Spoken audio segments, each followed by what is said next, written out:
ఒక సాధారణ విపత్తు బాధితులకు అనూహ్యమైన ప్రభుత్వ సాయం. అది ఆంధ్రప్రదేశ్ ప్రభుత్వ సాధారణ స్పందన. ప్రతి రంగానికి ప్రతి పనికి చేయూత. ఆఖరికి కోడిని కూడా వదలకుండా పరిహారం అందిస్తామని చంద్రబాబు ప్రకటించడం, రాజకీయాలకు అతీతంగా అందర్నీ ఆదుకోవడం. వరదలు వచ్చిన రోజు నుంచి విజయవాడలోనే ఉండి చంద్రబాబు సహాయక చర్యలను పర్యవేక్షించారు. పరిహారం అందేదాకా రివ్యూ చేస్తానని, పూర్వస్థితి వచ్చేదాకా అండగా ఉంటానని హామీ ఇచ్చారు.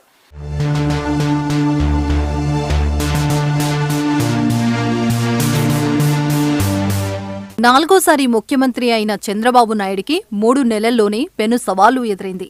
బుడమేరకు గుండ్లు పడి విజయవాడ నీట మునిగింది. మరోవైపు ఉత్తరాంధ్ర, ఉభయ గోదావరి జిల్లాలను భారీ వర్షాలు, వరదలు అతలాకుతలం చేశాయి. ఆ విపత్తులకు తోడు ప్రకాశం బ్యారేజ్లో కొట్టుకువచ్చిన భారీ పడవల వెలికితీత ప్రభుత్వానికి పెను సవాలుగా విసిరింది. విజయవాడను వరదలు ముంచెత్తిన నాటి నుంచి క్షేత్రస్థాయిలో సహాయ చర్యలు పర్యవేక్షిస్తూ వరద నీటిలోనే తిరిగారు ముఖ్యమంత్రి చంద్రబాబు.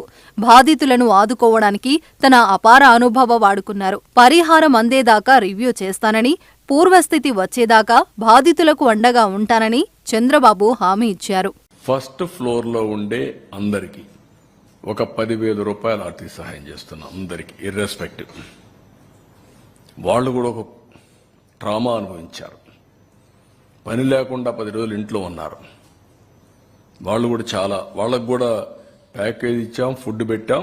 ఇప్పుడు కూడా 179 సచివాలయాల్లో ఉండే వాళ్ళకి 10,000 ఇస్తున్నాం. First floor, second floor and above పూర్తిగా. బుడమేర వరద బెజవాడను అతలాకుతలం చేసింది. అలాంటి విపత్తు ఇప్పటి వృద్ధులు కూడా ఎప్పుడూ చూడలేదు. కూటమి అధికారంలోకి వచ్చి 100 రోజులు కూడా పూర్తి కాకముందే వచ్చిన అతిపెద్ద విపత్తు ఇది. ఒకవైపు గత ప్రభుత్వం అనుసరించిన విధానాల వల్ల ఆంధ్రప్రదేశ్ అప్పుల కుప్పగా మారిన వరద బాధితులకు సాయం చేయడానికి కూటమి సర్కార్ నడుం బిగించింది. వరద బాధితులు పడిన ఇబ్బందులను, కష్టాలను ముఖ్యమంత్రి స్వయంగా చూశారు. సహాయక చర్యలో ప్రభుత్వం చూపిన చొరవతో దాతలు పెద్ద ఎత్తున ముందుకొచ్చారు. అటు కేంద్ర సాయం, ఇటు దాతతో విరాళాలతో బాధితులను ఆదుకోవడానికి ప్రభుత్వం ప్యాకేజీ ప్రకటించింది. 2 వీలర్స్ ఎవరైతే ఉన్నారో ఇన్సూరెన్స్ క్లెయిమ్ చేసుకునేదానికి ఏమేం చేయాలో చేశాం, రిపేర్లకు ఏమేం చేయాలో చేశాం. చాలా ఎక్సర్సైజ్ చేశాం వాళ్ళ మీద. ఇప్పుడు కూడా మేము వదిలిపెట్టడం లేదు. 71,50,00,000 రూపాయలకు క్లెయిమ్ చేశారు. ఇప్పటికి 2,345 క్లెయిమ్స్ సెటిల్ అయినాయి. 6,21,00,000 రూపాయలు ఇచ్చాం. ఇంకొక పక్కన 6,748 క్లెయిమ్స్ పెండింగ్ ఉన్నాయి. దీనికి 65,29,00,000 పే చేయాలి. దీని మీద పర్సూ చేస్తున్నాం. ఆటోలన్నీ కూడా 3 వీలర్స్ అన్నిటికీ 10,000 రూపాయలు ఇస్తున్నాం. ఒక 4,500 ఉంటాయి రఫ్గా. వాళ్లకు 10,000 రూపాయలు అన్ని ఆటోలకు ఇస్తున్నాం. ఇది కాకుండా పుష్ కార్డ్స్, ఇల్లు పోతే ఇంటికి ఇస్తున్నాం. వాళ్ళందరికీ పుష్ కార్డ్స్ ఫ్రీగా కొని మళ్ళా సెట్ చేస్తున్నాం. ఎంత అయితే అంత, 20,000 అయితే 20,000 ఒక ఆధునికంగా మోడర్న్ గా తయారు చేసి వాళ్ళందరికీ హ్యాండ్ ఓవర్ చేస్తాం.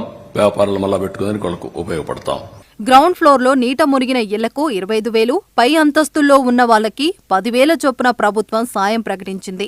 రాష్ట్రంలో ఎవరి ఇళ్ల నీట మునిగినా 25,000 ఇస్తామంటుంది. చిన్న షాపుల యజమానులకు 25,000 ఆర్థిక సాయం అందిస్తామంటుంది. అన్ని వర్గాలను ఆదుకోవడానికి పార్టీలకు అతీతంగా ప్యాకేజీ రూపొందించింది. నీట మునిగిన వాహనాల ఇన్సూరెన్స్ క్లెయిమ్స్ సెటిల్ అయ్యేంత వరకు వరద బాధితులకు అండగా ఉంటామని సీఎం ప్రకటించారు. పశువులు, కోళ్లు చనిపోయిన పరిహారం ఇస్తామన్నారు. పంట నష్టాలకు, షిప్పింగ్ బోట్లకు, వలలకు నష్టం జరిగితే ఆదుకుంటామని, ఎవరికి ఏ నష్టం జరిగినా అండగా ఉంటామని ప్రభుత్వం ప్రకటించింది. చరిత్రలో ముందెన్నడూ ఎవరూ ఈ స్థాయిలో వరద సాయం అందించలేదని సీఎం చంద్రబాబు అంటున్నారు.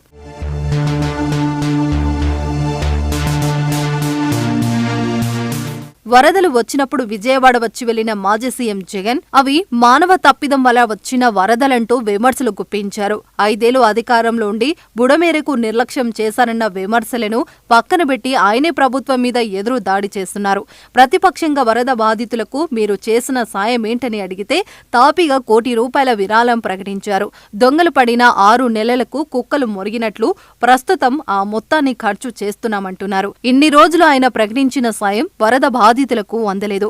దాని మీద విమర్శలు వస్తున్న నేపథ్యంలో వైసీపీ నేతలు అప్రమత్తమయ్యారు. వరద బాధితులకు బొత్స సత్యనారాయణ ఆధ్వర్యంలో నిత్యావసర సరుకుల పంపిణీకి శ్రీకారం చుట్టారు. చేసేది మంచి పనే అయినా ఆ సాయం వెంటనే అంది ఉంటే వైసీపీకి మంచి పేరు వచ్చేదేమో. కానీ వరదలు వచ్చి దాదాపు 20 రోజులయ్యాక వైసీపీ సాయానికి సిద్ధమవడం విమర్శలకు దారితీస్తుంది.